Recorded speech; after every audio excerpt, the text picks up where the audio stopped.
Keller. Thank you, Mr Speaker. I rise to speak on the motion regarding the deplorable act of violence perpetrated by Hamas terrorists on the Israeli people. The attacks in Israel last week shocked and horrified the world. Innocent women, men, children and elderly people were murdered indiscriminately, in a most brutal and barbaric way, murdered by Hamas terrorists. Almost 1,400 people in Israel were killed as they went about their everyday lives, and hundreds more were grievously injured. The horror of these attacks is almost beyond comprehension. Almost.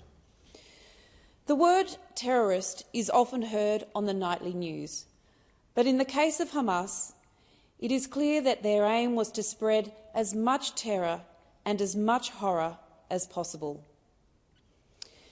It feels like there are almost no words strong enough to condemn the horror and murder inflicted upon innocent Israelis by Hamas. But I stand here this evening to once again condemn, in the strongest terms possible, the Hamas terrorist attack on Israel. There is never a justification for terrorism, and terrorism must never be glorified. And for many, the horror continues.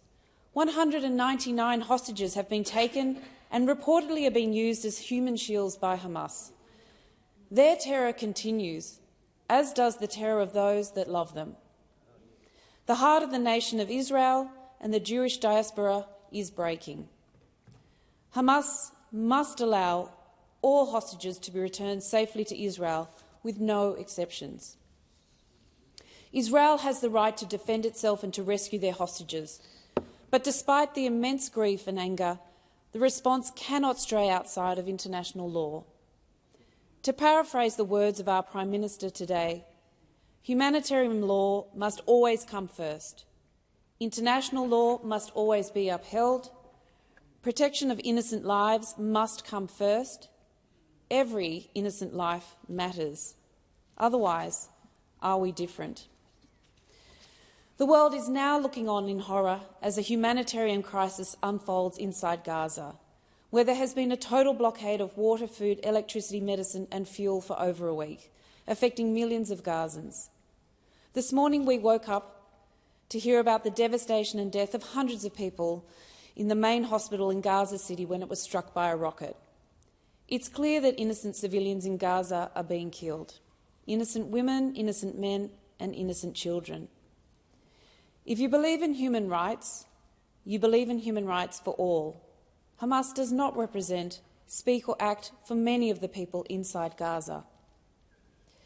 Close to half of Gaza's population are children. For their sake, we need to see an urgent de-escalation from both sides.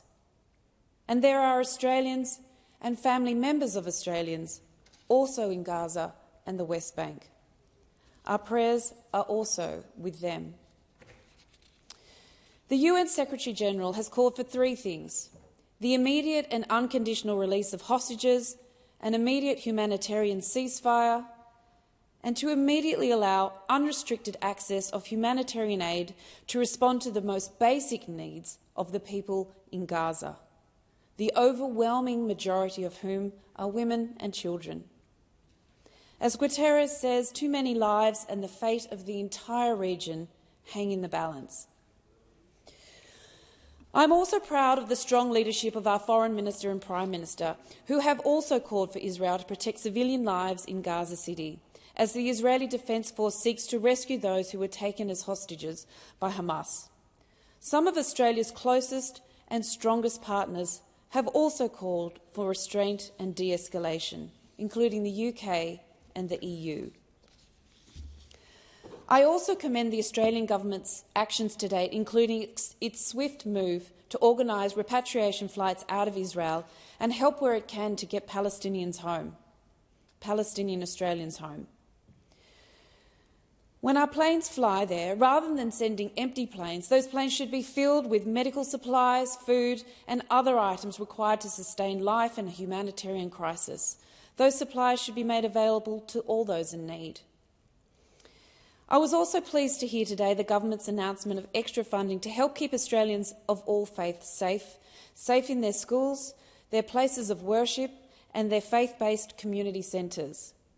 All Australians deserve to live freely and safely in their own country.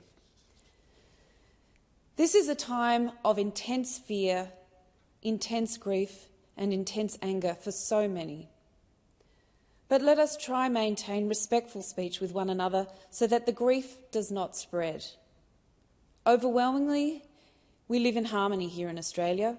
People, no matter their background or faith, should feel safe in Australia.